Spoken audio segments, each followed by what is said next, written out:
So welcome, everyone. We're very excited to have you. All of our friends are here at the table, I think, to join us to learn about what dual credit in Indiana looks like, particularly in the state's rural school districts.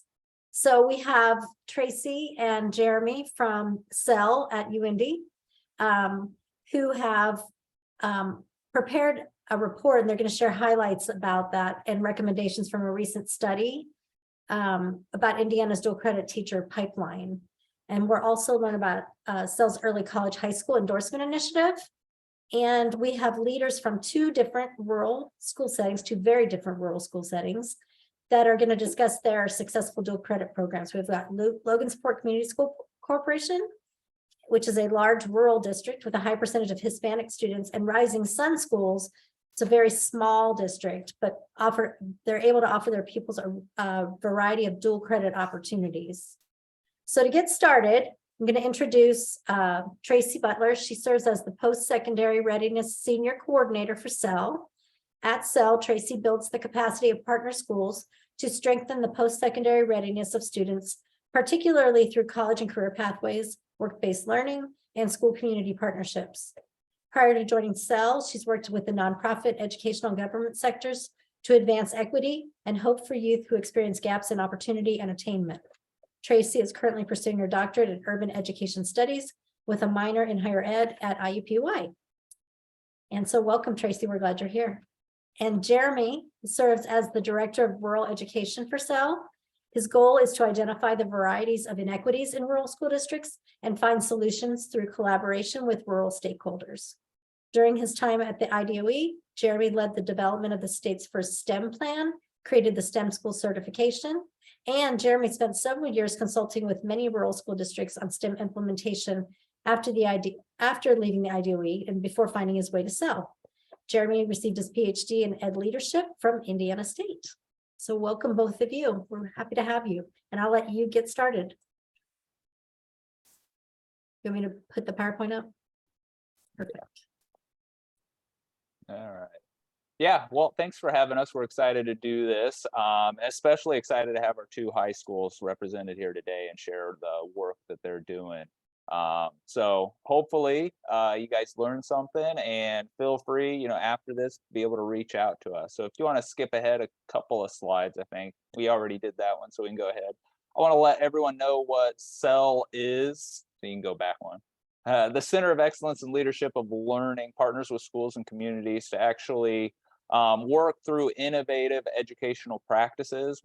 We scour the country and the world, try to find out what is happening, what are some of the good things out there, and bring them back to Indiana and try to implement them. We got kind of a list of the few things that we're working on right now. Early college is a big one, so trying to get those dual credits for students and create this college-going atmosphere, and that's what we'll deep dive today.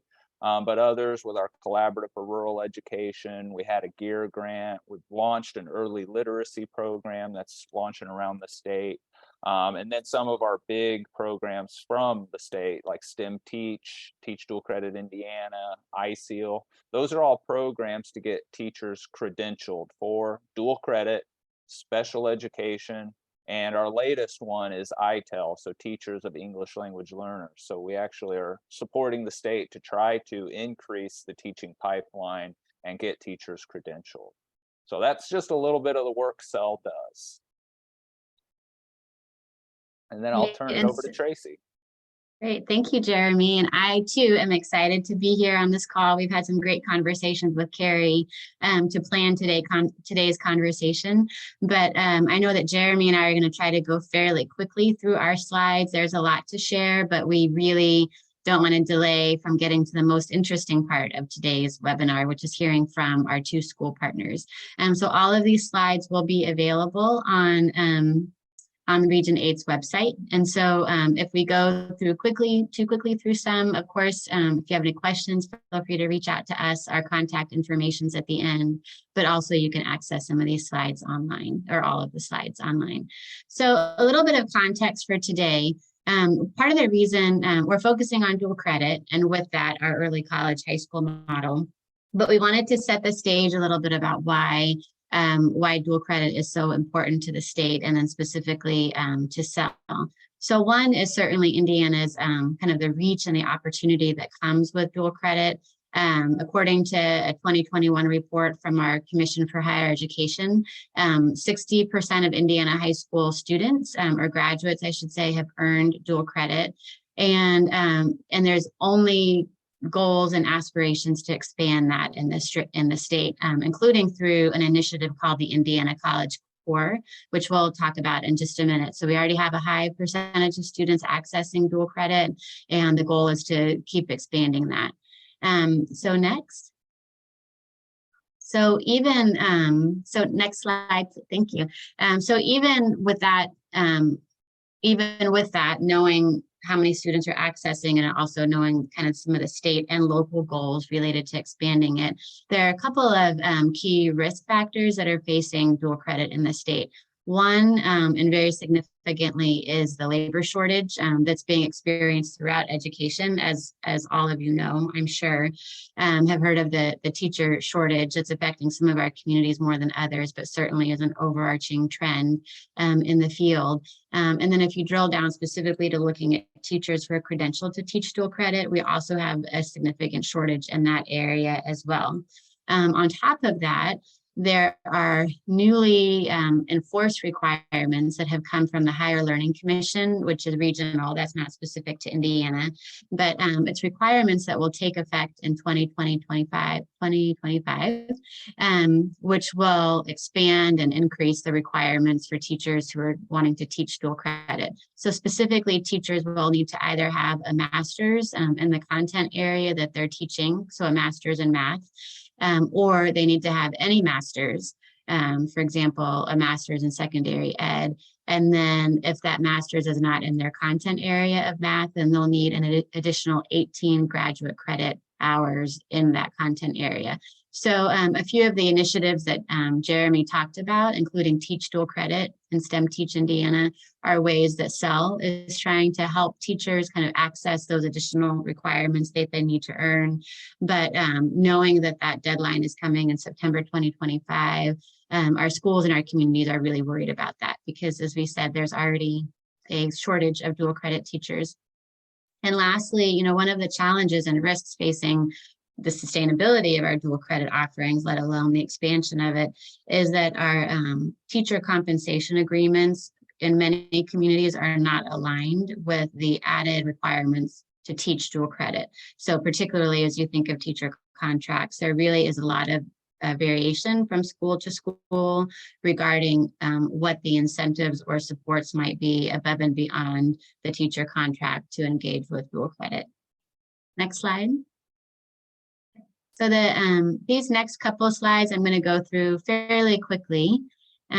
So this one is just a little bit more about why dual credit is such a priority for the state and also for SEL. Most of what we see on this slide is a reminder that dual credit really is an equity initiative. In the state, we're seeing that increasing percentages of students of color and also students who are low income are accessing dual credit. There's still a gap compared to white higher income peers, but the percentages are increasing for those who are accessing it. And then we see that accessing dual credit also then improves not only the likelihood to enroll in college, but also succeed in some of those early college success benchmarks. Next slide.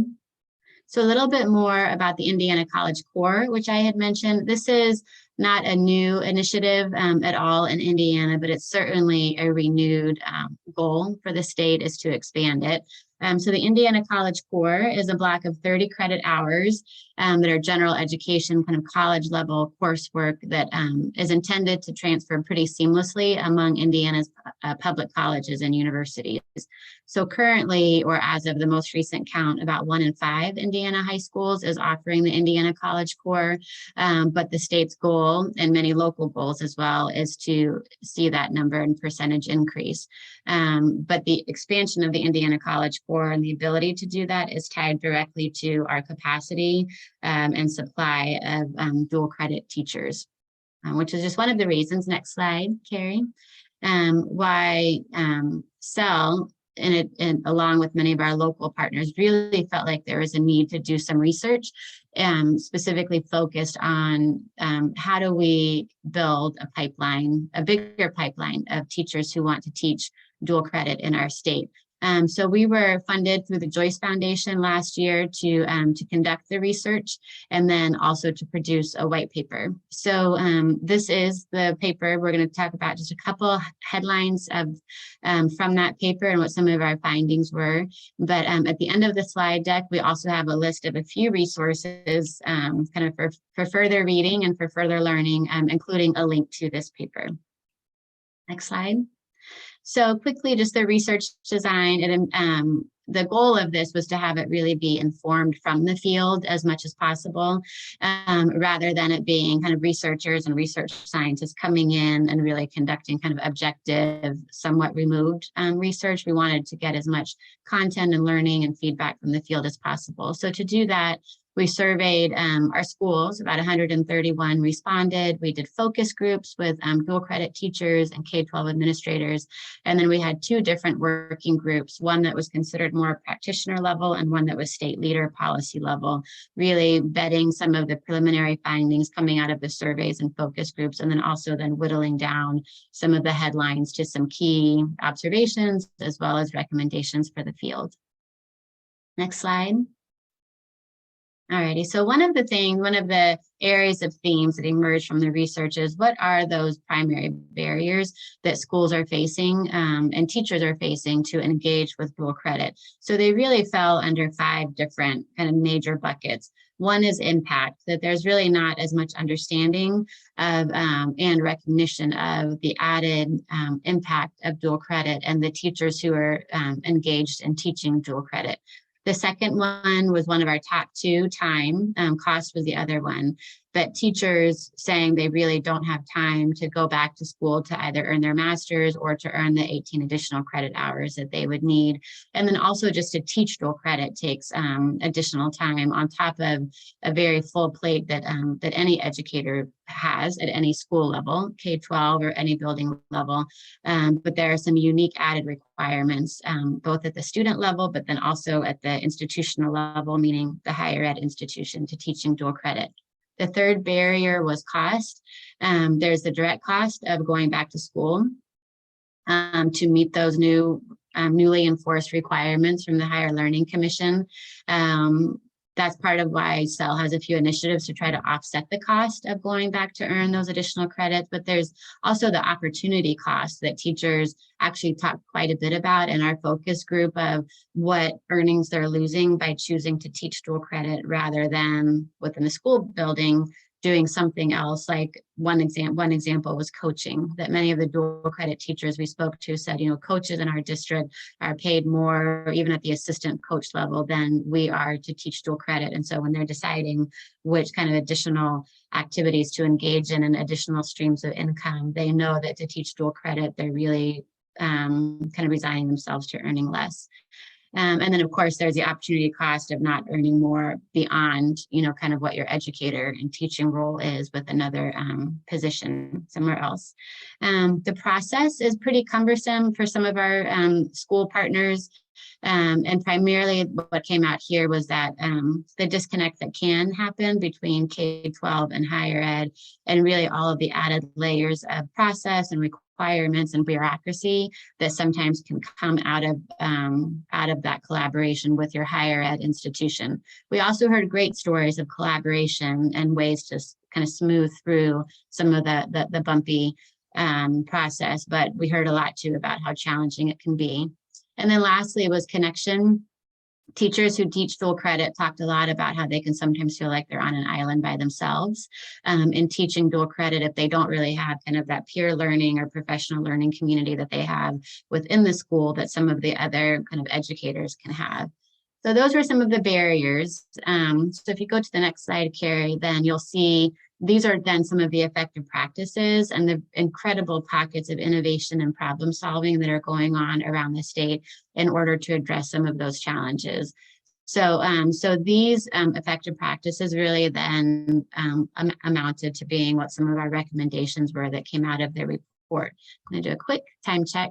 I'm going to wrap up here, hopefully pretty quick. But basically, as you can see here, each of the schools that we've talked to and that we surveyed identified some strategies to address and overcome each of the barriers that had been mentioned. So under impact, certainly recognizing the added impact and added investment of dual credit teachers. For example, at a senior awards ceremony, when seniors are being celebrated and acknowledged, including for all of the dual credits that they've earned, that's a great time to also acknowledge and lift up those educators that made it happen. Time is another one. You know, here we heard a lot from principals and superintendents about kind of the creative use of flex scheduling and building out the master calendar for their dual credit teachers to try to put some more time back in their day for all of the additional things that they're taking on in order to either teach dual credit or go back to school to teach dual credit. Cost, one of the major kind of recommendation here was to, as much as possible, access a third-party resource to try to pay for tuition for teachers going back to school. SEL has some of those programs, as I said, but some of our other partners do too. They're different, but kind of along the same lines of offsetting costs. And then for process, building a strong collaboration with the higher ed institution locally, statewide too, but especially locally, to share information back and forth with, for example, Ivy Tech in our state is one of them, to really kind of have a seamless partnership between your Ivy Tech local dual credit coordinators and the dual credit teachers in the high school. And last is connection. You know, some of the ideas we heard here, we're doing mentoring of some of the more established senior dual credit teachers to mentor some of the younger ones or newer ones, not always younger, but newer ones entering that space. Doing a buddy system was another idea, so that if somebody's going back to school to try to earn those additional credit hours, then to try to pair them with somebody else that's doing that. And then once they're credentialed to teach, making sure that they have, even if it's very small, their own, you know, professional learning community. So next slide. So this next one, I won't go through in great detail, but just to say there did end up being 11 key recommendations out of the report that when you access the report that's linked, I'll just kind of encourage you to look at those 11, because those really became kind of a more specific listing of what I just went through very quickly, but very kind of tangible, practical strategies that schools can implement to build their dual credit pipeline. And we would encourage any school partner to look at that list and do that assessment of where are we strong and where are some of our gaps. And then for our gap areas, where can we expand our work in that area? Next slide. So we just wanted to share some highlights from the research. There's a lot of interest in what kind of incentives are being provided to teachers to teach dual credit.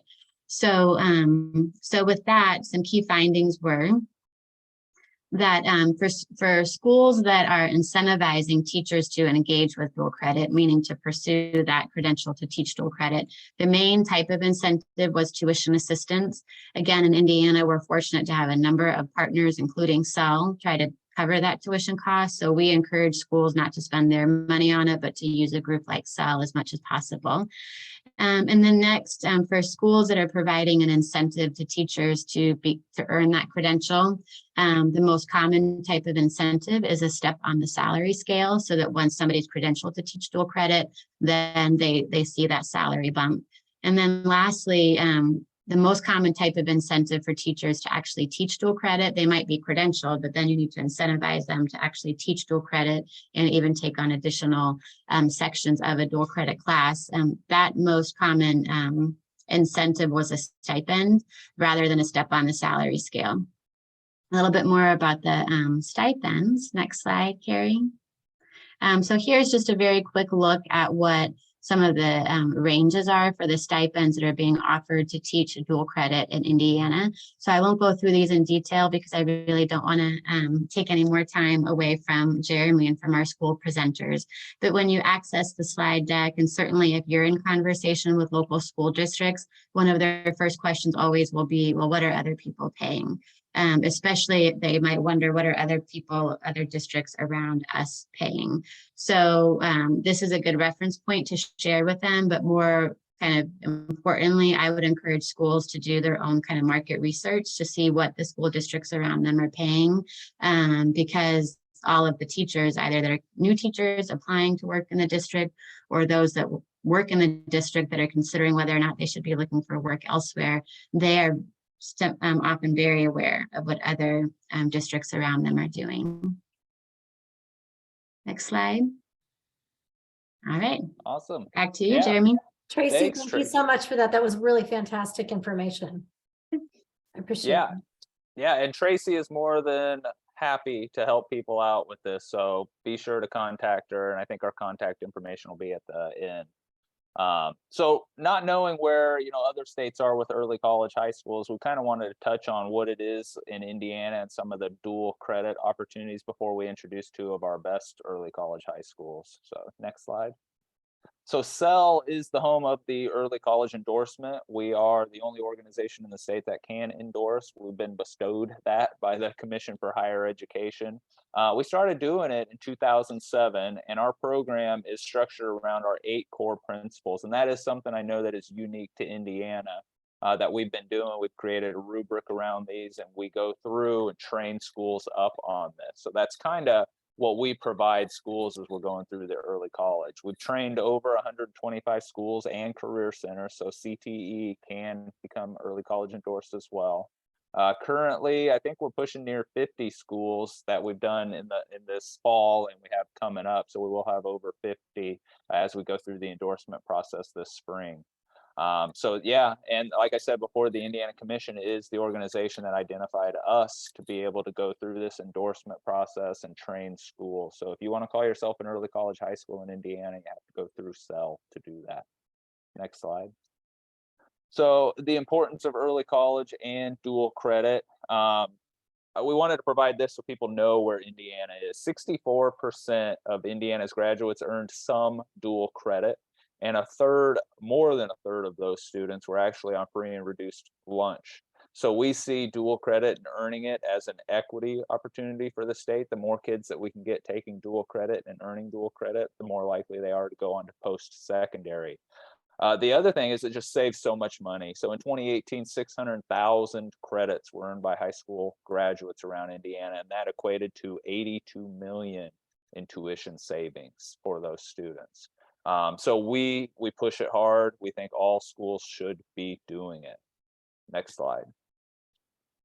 These are our 8 core principles. So this is something we've traveled the country presenting on, sharing this with schools and other organizations around the country. This is what the rubric is based on, and I think our 2 schools will touch a little bit on some of these and what they do. So we focus on targeted student population. So we want first-gen students, marginalized students, free and reduced. So a whole assortment of students that we're trying to push into the early college. Curriculum, plan of study. So we want schools to have a rigorous plan of study. Courses, pathways. It's not random acts of early college or dual credit. They actually focus on what is best for their students and their community. Creating a college going culture so students are aware of what their post-secondary opportunities are and what it takes to get to post-secondary. So creating that culture of college going. Rigorous instruction, making sure our teachers are prepared in what the rigor of post-secondary is, what college is. So these are college courses. They're not high school courses. So we want to make sure that teachers understand that and are putting that high level of expectation on students. And with a high level means we need more supports for student success. So the teachers, the school, the staff, the guidance department, they're all supporting students to earn these dual credits and go on to post-secondary success. Collaboration partnerships, all of these schools partner with business, industry, nonprofits, community organizations, pretty much anybody that they think in their community that will help their students. These schools are pursuing and creating relationships with to get them in their school to help their students. Leadership and staffing. So the principal kind of spearheads this, but from top to bottom, the superintendents to everybody in between supports the program. Staffing, Tracy talked about this. It's really making sure that we have high qualified dual credit teachers that can offer the courses. And that is something that the school leaders, the district leaders are focused on in Indiana. And then data collection, analysis, and use. So all of these schools are data driven. They're constantly identifying students based on data. They're tracking how students are performing in classes and assessments, and trying to provide those supports and moving students around as they need. So these are the 8 core principles that we identify and endorse schools on. Next slide. And then our rural early college network. So I wanted to share this before our 2 schools, because both of the schools here today are in our Reckon network. So this is CEL's federal grant that we actually use to train up schools around rural Indiana. So you can see on the map that we go from top to bottom of the state and from east to west of the state, all over in between. And we reach a wide variety of schools, from our smallest of 200 to our largest of close to 1,500 students. And you can see that they do have high rates of free and reduced lunch. So they are working with students, marginalized students, and students of lesser income to try to get them into post-secondary. And then our next slide is where I get to introduce Noel Bostic. He is principal of Rising Sun High School, and I know probably many of you have not been to Rising Sun, Indiana, but it is a beautiful place to be. I highly recommend, after you get off this webinar, to schedule your time at the casino or on the river down there, and Noel can talk about that. Noel, thanks for being here. Thanks, Jeremy. Thanks for the intro. Hi, everyone. Noel Bostic, principal here at Rising Sun High School. First and foremost, this journey to early college high school and where we are now, and you're going to see some of our numbers, and I'm still amazed at where we are. But CEL is fantastic, and any information you guys need, Tracy and Jeremy, Janet and Sandy, and the whole team there are just awesome. And through the Reckon grant and our endorsement have really helped us get there. So Rising Sun High School, small.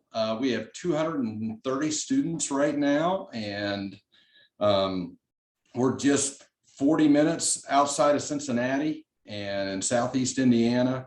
So country living, but a lot of our parents work in the city and travel that way. So go ahead and click on that first slide. So really our journey started back around 2015-16, and we were what Jeremy was talking about, just random acts of dual credit kindness here and there, and realized early college, was a philosophy. And here's our team, and you could see our picture getting endorsed in May of 2021. And you've got to have a team. You've got to have people that are on that. Your administrators just can't be one person run it all. And we meet multiple times each semester to try and improve and talk about those 8 core principles on how we can keep improving. And we've got 3 team members that are part of Ivy Tech on the team, as well as counselors and teachers, and even my superintendent, who wears tons of hats at our small little school. And Jeremy can nod on that. He knows Brandon in several roles, but tons of support for our early college pathway here. So go ahead and click on the next screen. So a little bit of more stats about it. We're a wall-to-wall, so you have to define that in early college. And so a lot of the bigger schools in Indiana may be a school within a school, but we're a wall-to-wall. If you step in our building and you're on a regular diploma track, you got an opportunity to earn dual credits with us. And our CTE courses at our Career Center, we go out about a 30-minute town called Versailles. They offer a lot of dual credits as well, but every student has that opportunity to be early college student. Our higher ed partner, you've heard a bunch, is Ivy Tech, and they are phenomenal. I've told CEL, I don't know where we'd be without Ivy Tech, because it's just that there are several colleges in Indiana that offer partnership with dual credit, but they are throughout the state. So it just seems like a lot of schools have a lot in common together working with them. And I'll go on to tell you how some of the ways they've really helped us reach some of our goals. We're part of the Reckon grant, which was a huge federal grant, and we were able to use that money to get us to where we are today. Right now, in a small school, we have 21 courses, which offer a total of 67 possible dual credits at our school. And with Ivy Tech, Also along, I'm not even counting the ones, the Career Center. And then a lot of you heard about what Tracy was talking about, or Jeremy, I can't recall which one of you talked about our Indiana College Core.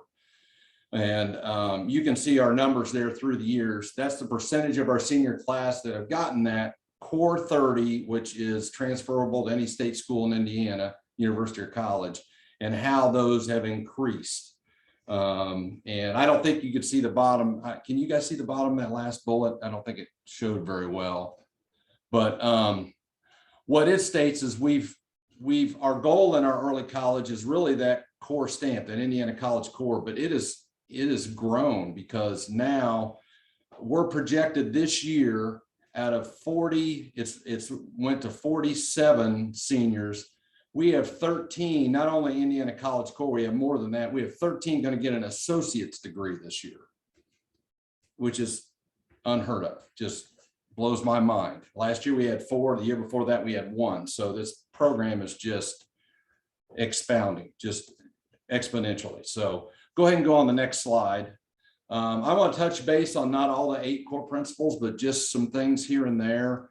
Some of those, and maybe Abby at Logansport will touch on some other ones and everything. But one of the things, like I said, the biggest decision we made to get moving forward was in 15-16, we started doing something called dual enrollment with Ivy Tech. And that is where our seniors actually go to Ivy Tech campus and take courses there. And boy, that really spurred a lot more students to gain, first of all, more. They had to become college students. It's no more senioritis. This is second semester of their senior year. No more senioritis. They're actually a college freshman that year. And we've got some kids right now in this second semester. They've got like 21 credit hours they're working on and trying to finish those associate degrees. And it's just that really was where it started. My superintendent in that year gave everybody a goal. He, at that time in 15-16, he gave our high school a goal to have an associate's degree by 2020. And I just looked at him like, it's not going to happen. No way it's going to happen. Well, it happened. And now it's happening 13 times this year. So just incredible where we've grown. Go on the next slide. Just got some pictures of those. So supports of students. If you're going to really bolster and get some of the schools to really improve their early college, they've got to have those supports to students. Our guidance counselor, even down to our middle school counselor, has been phenomenal. We've changed our rigor in our middle school, our honors program at the middle school to track kids to be able to get all these dual credits. And they've been fantastic. And then we kind of started a trend. I know there's some throughout the state, but if you look at the top, Shelby Cole there, she's our college connection coach from Ivy Tech. We sold the deal with Ivy Tech. Hey, can we get somebody to come in here and talk with our students, talk with our counselors, and have that information? And they gave us her 1 day a week, but she meets with them and she can pull everything in their transcripts and track stuff for our students. And that's the big key of them saying, oh, I just need to take this and this summer Ivy Tech course and I get an associate's degree. And it's been such a win. And then Ivy Tech is also finding out, well, if we put these people in the high school buildings, we're getting those bubble kids that may have a few dual credits here and there. Am I going to go to college or not? All of a sudden they're going to Ivy Tech after they graduate. So it's been really a win-win for them. And Shelby's fantastic. She's actually a graduate of ours from 2010. So she lives in the community, and it's just those 3 ladies right there. Fantastic relationship. And I just see the numbers that I'm going to show you are just going to keep happening, and they're a big cog in the reason. So we'll go on to the next one. College going culture. You've got to make sure your schools feel that way.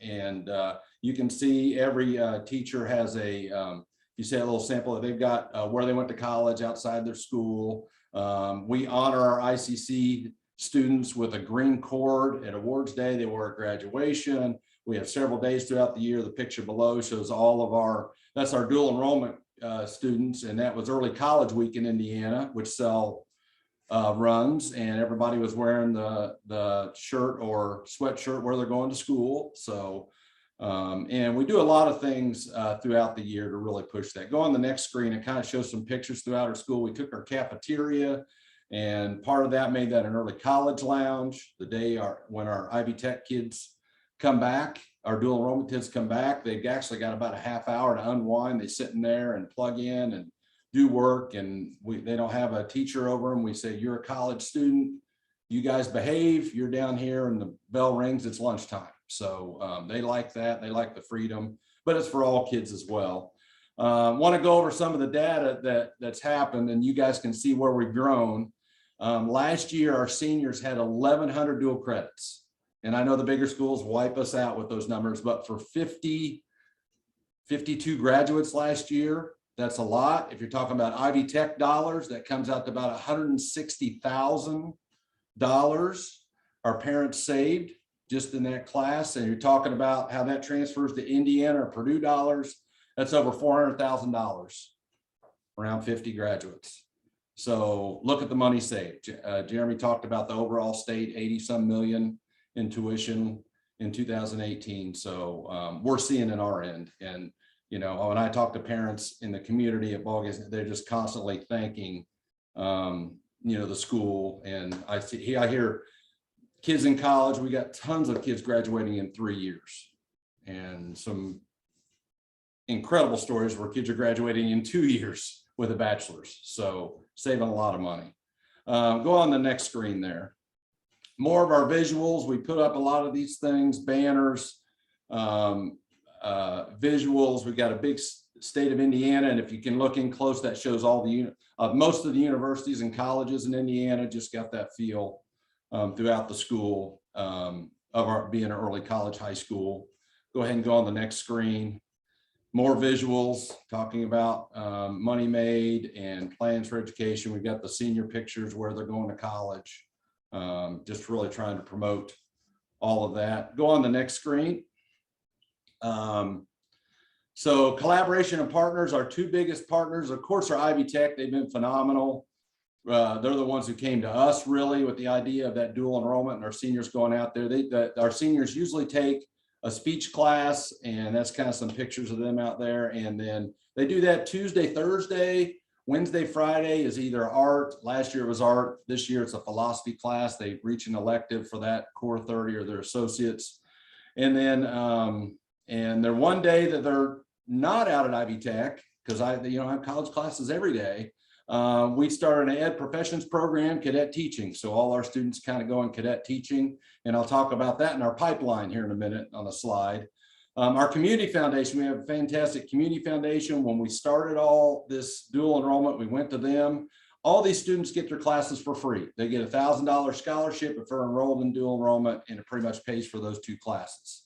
So, fantastic. Our community went to bat for them, and that's been going on since 2015-16. Go ahead, the next slide. So you talk about everybody that's involved in this. This is, I feel like it's the biggest one. Ivy Tech's a big one, our counselors, everybody on the team, but you got to have teachers to teach the classes. So we wouldn't be able to offer 67 dual credits and 21 classes if it weren't for our teachers. And we knew that, and through the Wrecking Grant and superintendent and I presentations to the school board on how much money we're saving parents. If you read the incentives down at the bottom, we offer $1,000 per class. And if you have a class of 20 or more, where I couldn't in the master schedule break it into, 2 classes, you get an extra 1,000 on top of that.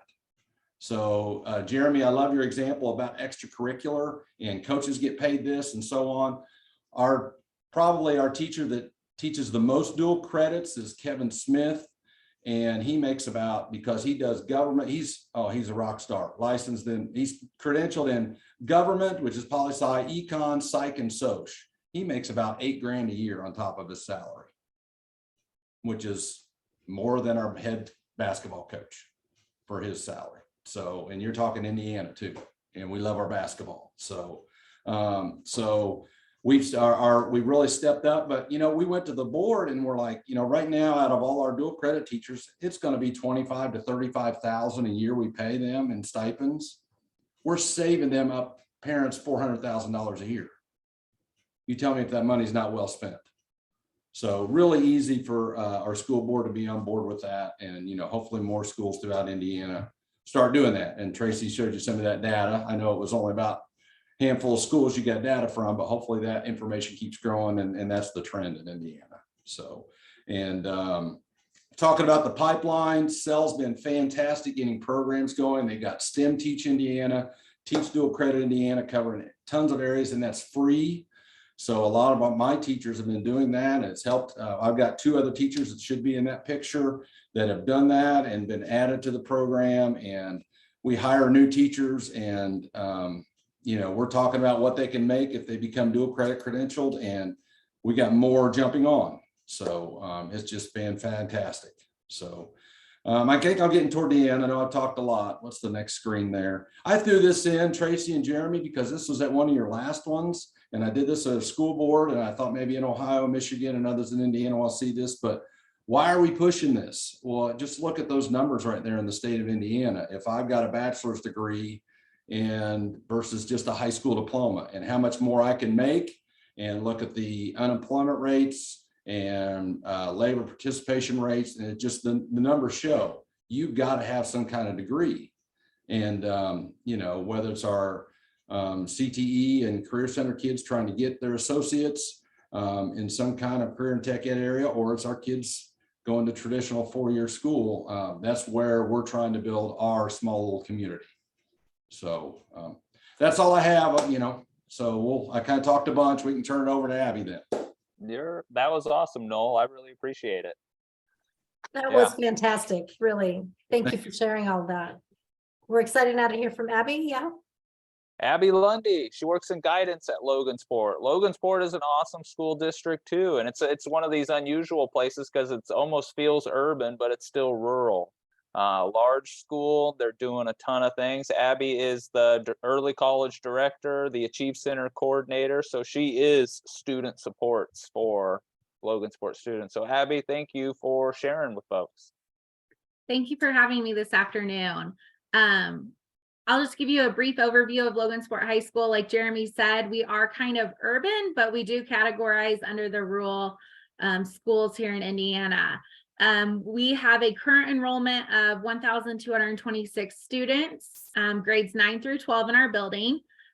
We participate in 4A athletics. So that's where that, small school doesn't quite meet the criteria of some of our other schools. Our principal is Mr. Matt Jones. He's a 1991 graduate of Logansport High School, and I myself am a 2005 graduate of Logansport High School. So we have a lot of people on our team that are from Logansport, and so we have that community involvement, and we really care about Logansport High School students. And so when we started with Cell in 2013, there you go, Tracy, that's when we started. It was, let's get dual credit. Let's get all these college credits offered to our schools or to our students. We really had a ton of random acts of dual credit at Logansport High School. Then the Higher Ed Commission came out with the credentialing for our staff members to become mastered in their content area. And it just kind of fell off there for a little bit. We just didn't know how to get that credentialing done.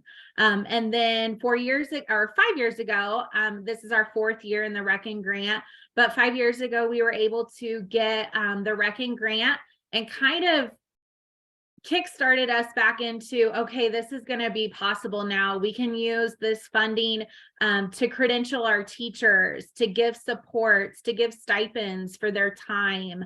And so it was just an awesome firecracker to kind of get us started and get us going a little bit more, because we did have some dual credits at Logansport High School, but not in the amount of what we have now. Within the Reckon grant, like I said, we're in year 4. We have a mentor and mentee program. Our mentor is Wabash High School, which is kind of funny. They are smaller than us, but we work well together and utilize that mentor-mentee time together, along with 2 other high schools in the state of Indiana, which is Northridge High School, which is up closer to, it's in Elkhart County. And they are a little bit bigger than us. And then also Seeger High School, which is on the far west side of the state of Indiana. And so we get together once a semester and kind of collaborate. So that professional development time within the cell and rec and community is just amazing to be able to share ideas and not reinvent the wheel for everyone. And we all just, collaborate and try to make the best for all students in the state of Indiana to get the most potential out of their high school career, not only that high school diploma, but also those dual credits that, Noel talked about on saving so much money. Through the Rec and Grant, we also are able to market our program, which in public education, it's hard to, utilize some money to do that. So we're very thankful for the Rec and Grant to get that. We do offer teacher stipends through our Rec and Grant. So we are able to not only pay for their master's classes, if it didn't quite work out through STEM Teach or a different program and they were already started in a program, we were able to completely reimburse their master's classes. We were also able to pay for their time, which was $1,500 per class that they took. And then also if they teach, like Rising Sun, we do give them $800 a course a semester. So if a teacher's teaching H105 and H106, which is US history, they're getting a $1,600 extra on top. So just that incentive to keep them going to teach the master's classes is great. Abby, if you want me to advance slides, let me know, okay? Okay, I will. I don't have a ton of slides, so I'll kind of just freely speak and then I'll let you know. Thank you. Our unique thing about Logansport High School is out of that 1226 enrollment, we have 577 Hispanics, which averages out to 47% of our student body is Hispanic or Latinx. Out of that total enrollment population, we are 63% free and reduced lunch. Logansport does feel rural. We are the biggest city in our county, in Cass County. We're about an hour and a half north of Indianapolis, 45 minutes from Lafayette, which holds Purdue University. We are 30 minutes from Kokomo, which holds Indiana University Kokomo. And then we also have Ivy Tech Kokomo region within our community as well. It's actually less than a mile from our high school. So our students have a unique opportunity to not only get a large amount of dual credits at Logansport High School, but they also have really close opportunities to complete either their associates at Ivy Tech just down the road to get a certificate of completion in a technical field to continue on with a higher pay level. And then you also have Purdue and IUK very close for those students just being able to go and possibly stay at home. A lot of our students do stay at home and travel to IUK and save so much money to finish out that 4-year degree. Our population here in Logansport is just a little bit over 18,000. So we have a couple big industry partners that we work with, Tyson Foods. Our hospital is very large. And then our school corporation is one of the top 5 largest industry partners or industry provider, employer provider to our community. So with Tyson's on this slide here, I talk about the 2-to-1 program at Ivy Tech. Which is a great opportunity to kind of have that partnership between college and industry partners. Our students can go and work at Tyson in their maintenance department.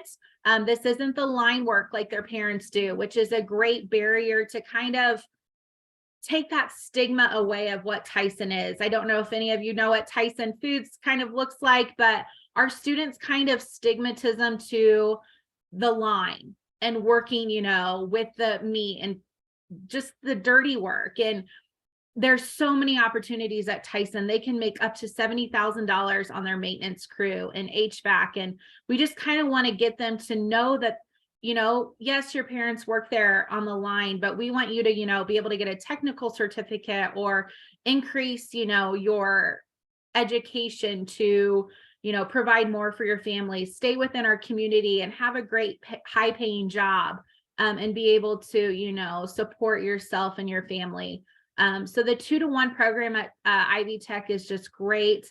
Ivy Tech is completely paid for. Their classes are completely paid for by Tyson.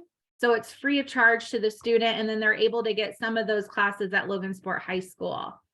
We offer over 350 dual credits in academic and technical courses through our attached career center. So we're also a little unique at Logansport High School because we have a ramp that goes down to a attached career center.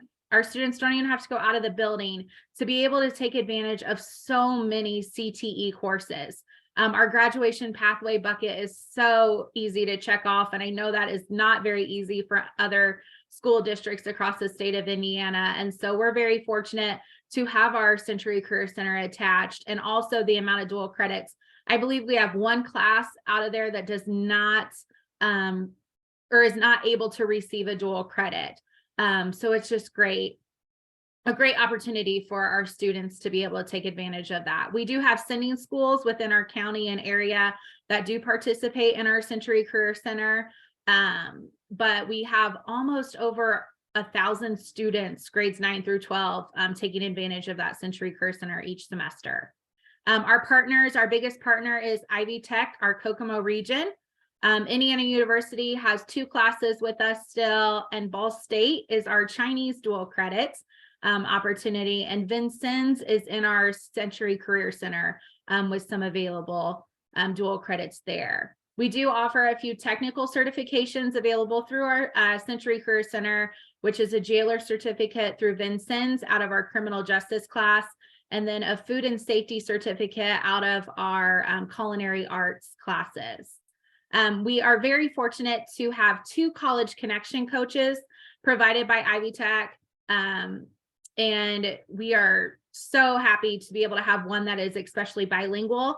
He is a 2018 graduate from Logansport High School. So we're very lucky to have him back within our school system and community. And he stuck around, which kind of, kudos to us to be able to keep and retain one of our Hispanic students to be able to come back and then share his knowledge.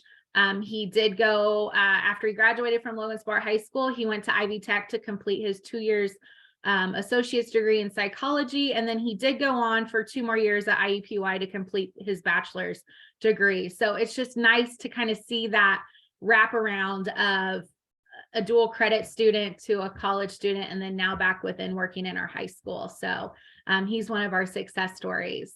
If you want to go to the next slide. Like Noel said, the financial benefit is just unbelievable. I actually have an incoming freshman next year, which is crazy to say and think about. But I am like, hey, sister, you are getting all these classes. We are getting your associates. You're saving mom and dad a ton of money. And then she tells us she wants to go into teaching, which is like, oh, even better. Let's save some money and really take advantage. Another advantage of teaching, our students who are going into teaching, we have a partnership with Indiana University Kokomo.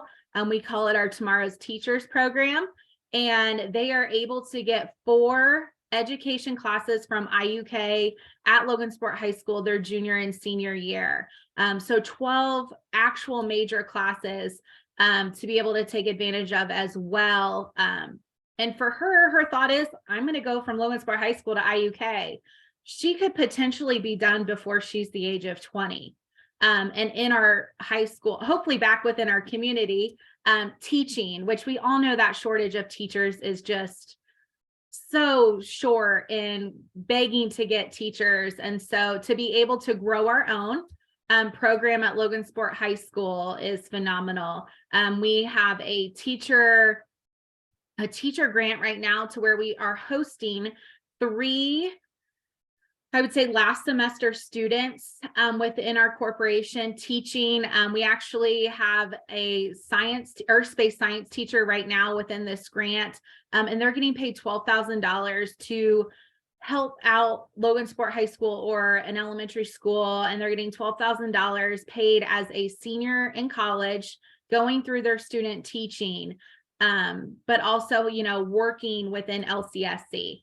Our earth space science teacher actually got her student teaching approved by just working through this grant program. She actually graduated a semester early because she was in this grant program and we hired her on. We actually are enrolling her in STEM Teach, and she'll teach our Science 100 class. So we were able to, grab a hold of her through just the partnerships that we have and the knowledge that, we want to grow our own in education. So the amount of time for the financial benefit and time savings that our students and parents are able to take advantage of are great. Here on this screen, it kind of gives you while it taking it at the high school level and what that cost would be if they took it at the university. So the savings is unbelievable. Last year, our students at Logansport High School, by the amount of dual credits, which was 3,083 college credits that they accrued just in the school year of 21-22, which was a cost savings of close to $600,000. On average, our students usually save between $3,000 and $10,000. So that's just unbelievable. Next slide. So early college at Logansport High School, we kind of focus on the targeted population of English language learners. So we're kind of hitting off of that 47% of Hispanic population. Our first generation students, which typically a class, our class sizes are around 250 to 300. Typically 100 to 120 students are first generation out of each class that comes to Logansport High School. And then our free and reduced population, which is over 63% of our total student body. So we have a big core group that we can target. We do the application process their 8th grade year, spring of 8th grade year. So I'm getting ready to go over and promote that. I typically meet with 100 to 125 students to allow into our program. We are a cohort. So we are not wall to wall. We are a cohort model. So right now I have 3 cohorts. I have a freshman, sophomore, junior year cohort. I have 56 students enrolled. And then next year we hope to add, each year we try to hope to add 20 to 25 students. My first group of juniors right now was the year of COVID. It hit right in the middle of our application process. And it was really hard to, utilize your resources. We had no idea what we were doing. And this class has become so close. They're current juniors. And I've just really, wrapped my arms around them to really focus on getting them to where they are and the successes from there. They're able to earn the Indiana College Core at Logansport High School. That's a major goal of our early college and dual credit program.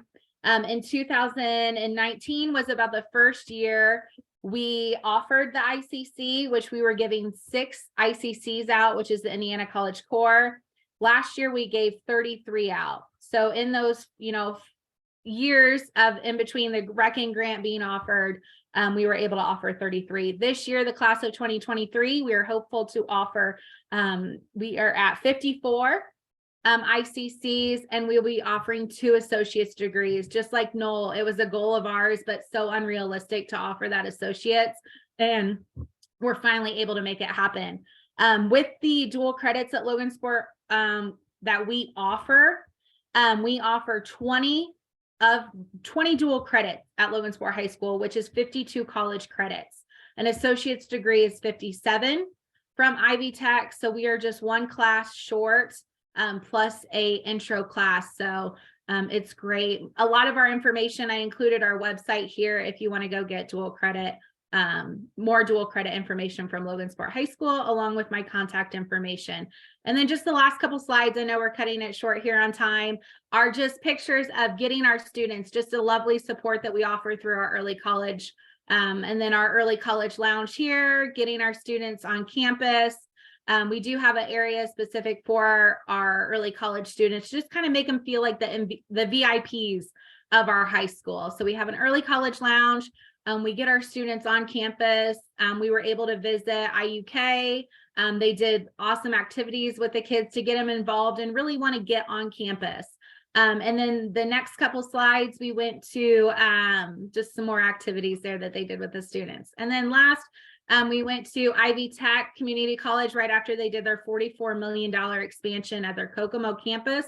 We were actually the first students and actually humans on campus to be able to see all of those updates. So they really felt special. And that's just what our early college program is about, is making our students feel like the VIPs and special, just special students. And some of those students wouldn't have taken advantage of these classes if it wasn't for early college and the supports that they have to take advantage of, and make sure, you know, just a real quick story. We had an 8th grader that applied early college, really wasn't a great student.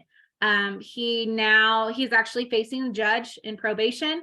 And he now has a 4.2 GPA as a junior at Logansport High School. So just the supports that, you know, these students are able to kind of have, and the love and just knowledge that they get. So I appreciate talking today. And if anyone has any questions, my contact information was available on a slide. Awesome. Thanks, Yeah. Abby. And I know we put all 4 of our contact on a slide toward the end as well. So Carrie, thank you for having us. Yeah, this was really fantastic. It was jam-packed, I know. I'm gonna have Doomdy put in the chat our website information and the YouTube channel information where we can find this recording. But I really want to thank you guys for your time today and for the great presentations and all that we learned. I wish that we had a little more time to ask some questions, but you'll probably be getting lots of emails after this. So, but thank you. This was fantastic. We'll see you later, everybody. Thank you so much.